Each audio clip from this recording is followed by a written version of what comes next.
కన్నీళ్ళేనేస్తాలాయే నిన్న మొన్న నీకు,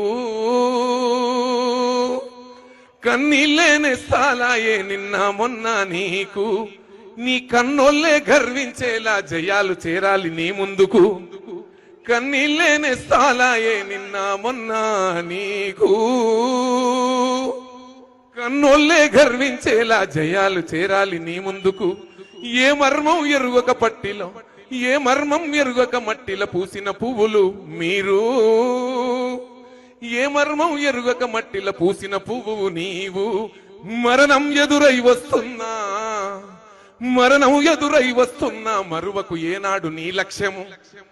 చెమటల్లో తడిసిన చేతికి చిక్కని శిఖరం లేదో, చెమటల్లో తడిసిన చేతికి చిక్కని శిఖరం లేదో. చైతన్యం ప్రబలిన చేతల ధాటికి ఓటమి నిలబడదే. చరచర ఉరుమును చైతన్యం తనువున నిలువున గాయాలైనా ఎప్పుడూ వెనుదిరిగి రాకు. నలుదిక్కులు నలుపవుతున్నా, నడిరాతిరి కమ్మేస్తున్నా, నిక్కచ్చిగా నక్షత్రంలా పొడుచుకు రావాలే. ఇది కదా ఈ పోరాటంతో నువ్వు ముందుకు సాగాలని కోరుకుంటున్నా. రాకేష్ అన్న, ఇంతమంది ఆడబిడ్డల అండ ఉంది నీకు, ఇంతమంది అన్నతమ్ముల అండ ఉంది, అక్క చెల్లెల అండ ఉంది, అమ్మ నాన్న ఆశీర్వాదం ఉంది. నాలాంటి నల్గొండ గద్దర్ బిడ్డ అండ నీకున్నాడని కూడా ఈ సందర్భంగా తెలియజేస్తూ సెలవు తీసుకుంటున్నా. జై హింద్.